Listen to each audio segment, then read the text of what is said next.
As with life, all good things must come to an end. Mobile gaming is the start of many younger, aspiring players' starts into the world of both competitive and non-competitive gaming. Nowadays, esports is more popular and well known than ever, spawning the corporate push to commercialize the scene. However, that's a story for another time. Very few mobile games actually live long enough and have a big enough fan base to generate revenue for the esports side of things. But what happens to those smaller, yet still successful mobile games that never get to see the competitive limelight? Rules are made to be broken.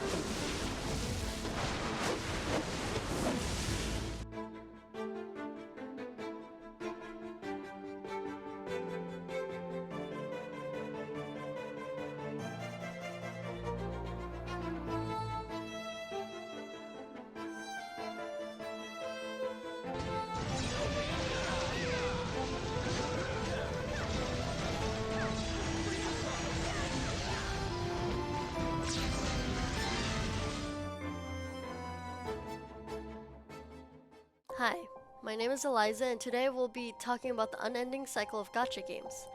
Perhaps you still remember Angry Birds.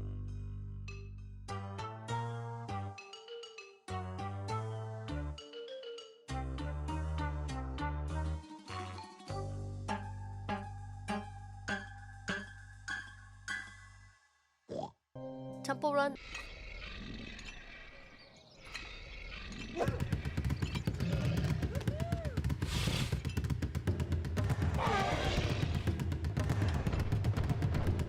or even Fruit Ninja.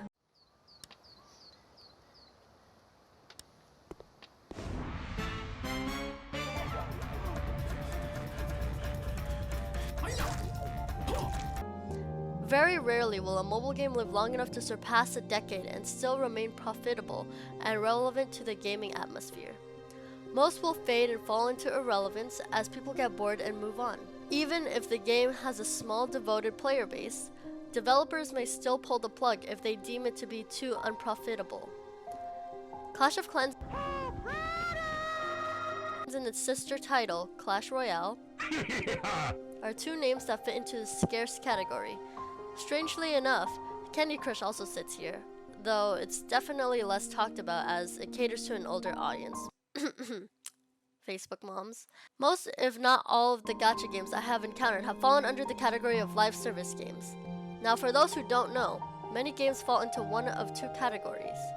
Standalone titles that are meant to be shipped as fully functioning products that require no updates integral to their gameplay and systems.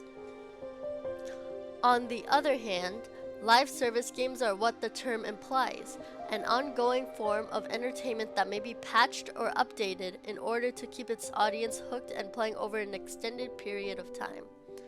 I cannot think of a single gacha off the top of my head that is not a live service game. This is due to the nature of gachas wanting to release new characters that may be more physically appealing or game-changing in order to tempt people to wring out any money hiding in their wallets. The overall shift within the current gaming industry tends to lean more towards live service games, as these games generate more revenue over time. Standalone games may be bought once and played until completion, not including any additional paid DLCs, whereas there will always be the latest meta-defining character in games that are live service. Obviously, there are both pros and cons to both types of game models. However, for the consumers, live service games can quickly become predatory and taxing. Live service extends the lifetime of a potential game, sometimes even eliminating the need for a sequel. This may lead to short-term happiness from the player base, especially if they like to engage in online content such as PvP or co-op. That's where the advantages end, at least for the average consumer. Most will be tempted through discounts, bundles, and sales to spend money on gacha units in order to have the most up-to-date or meta teams. Others will willingly go for full price or guaranteed amount of in-game currency to pull the character, equipment, or cosmetics they want. If you're wondering what I mean by that, gacha games are named after the Japanese term gacha machines. Gacha machines are luck-based, and gacha pulls similarly are also luck-based.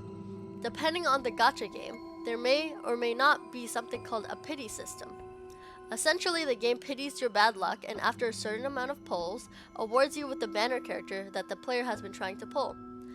If you really think about it, the lifetime of these games are finite, something like that. But the corporate gains of them are potentially infinite. These gachas have been here for so long that there's a term in gacha games for the various types of players who spend money on these games.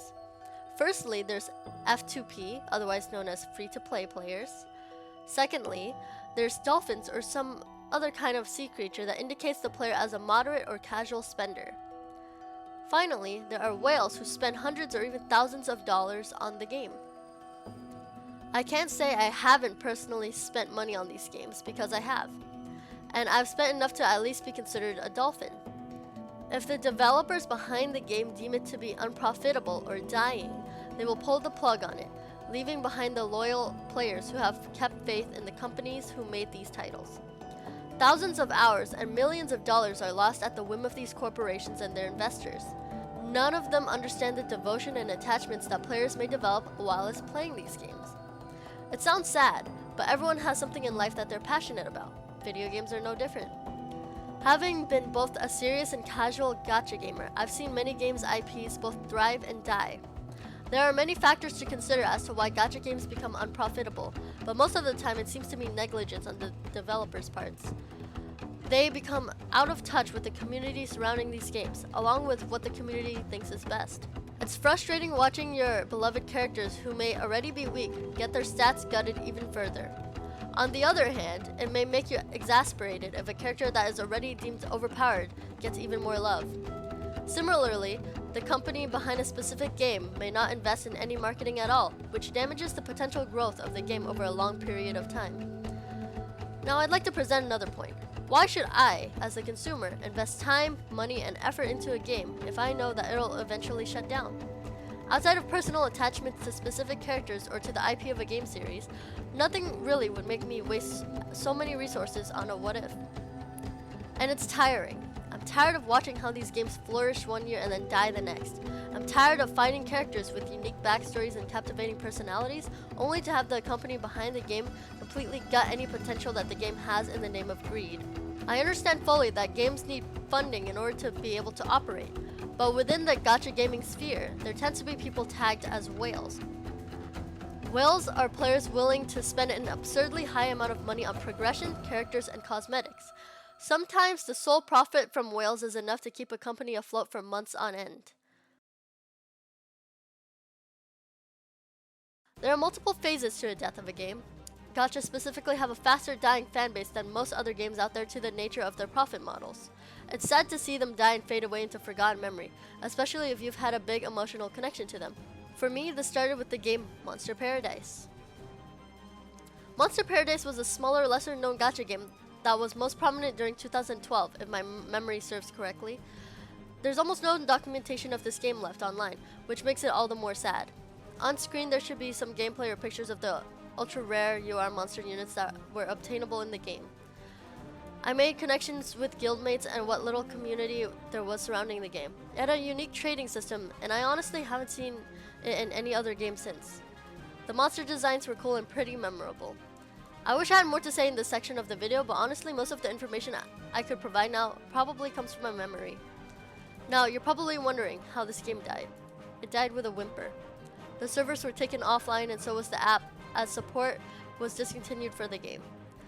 Most of the players ended up flocking over to the Japanese servers as those remained up for about 2 or so more years before they too had the plug pulled from them.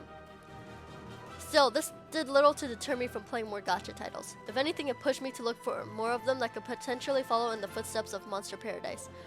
That's how I found Brave Frontier and later on King's Raid. Brave Frontier, unlike Monster Paradise, was a much larger game. It was well known and thus in my mind would have a longer lasting lifespan, and that proved to be true. It was around for maybe a decade and it had a multitude of anime collaborations that attracted players to the game. Similarly, King's Raid had an intuitive combat system and gearing system, although this game was a lot less popular than the former. The game had a thriving community across the world, as indicated by the many servers that it had up until the game's slow death. Both of these games were free-to-play friendly. However, despite that, they were successful in their own ways. I can imagine that the free-to-play aspect cut sales a bit, but it also attracted more players. In the eyes of Brave Frontier's parent company, the game had long outlived its usefulness. Marketing dried up, units were extremely power crept as the game had been out for so long. A sequel was released as a Japanese exclusive, aptly named Brave Frontier 2. And so the game was shut down in the West, only leaving behind a few wikis and reddits in memory of it. On the other hand, King's Raid was technically still alive, though alive might be too generous of a term for it. Unlike Brave Frontier, King's Raid has only been around for about 5 or so years. About half a year ago, there was a patch that was released that effectively killed the game by nerfing numbers on units all across the board. As of now, the patch has not been reverted. Vespa, the parent company of King's Raid, has filed for bankruptcy, with most of its staff having quit, fired, or been laid off. However, there is a small shining bit of hope, though it might just be my copium talking. The company has been picked up by another that could potentially revive the game. However, there was a reason I said the game was basically dead. And that's because there have been no major patches in half a year. That's insane for a gacha game. Well, Vespa did do some other things, like get rid of multiple language supports and merge most of the servers together. This is what I would call the second phase of death. Either a peaceful one once the game has outlived their years, or one where the game is technically still alive, but not yet at the same time. Now, the next game I'll be touching upon isn't exactly dead, but it's arguably on the way to its grave. 1.0 patch. There were events, sure, but those events never stuck around for long and were often short with little rewards. Although Epic 7's content creators have been begging the company to release more long-term activities, these pleas have fallen on deaf ears. Finally, we have Hoyoverse's two infamous games, Genshin Impact and Honkai Star Rail. Although the two have a host of problems within their in-game and progression systems, for now they are the most likely gacha games to live through the next decade or so. They're intuitive and are constantly receiving new permanent content updates to satisfy the players. These two games are what I would call the final phase of gacha games. This is solely because they're still alive compared to their already dying counterparts. The final phase being that they will eventually wither away and end, taking all the money you spent on the games with them. Even though they're still alive and kicking, that's exactly what makes them sustainable for the company behind them. The generous amounts of money that the two games are generating for Hoyoverse alone are in the millions. This is an incentive for the company to continue producing and pumping out content in order to keep the player base of both games happy. So with that, I'd like to end off with a cautionary tale. Be careful of what you invest in, because those investments, whether it be monetary, emotional, or otherwise, may one day disappear before you know it. I felt a few reservations about sitting out from Honkai Star Rail, mainly from FOMO, fear of missing out. The character designs are neat, though I can't say the overall aesthetic is something that's right up my alley. I had my fill of this universe after playing Honkai Impact for about a month or so, but I know many of my friends do enjoy it, and more power to them. But I hope my short little video, which hopefully doesn't count as a video essay since I'm extremely not articulate, may give some insight as to why investing time, effort, and money into gacha games may not be a good idea. Until the next one.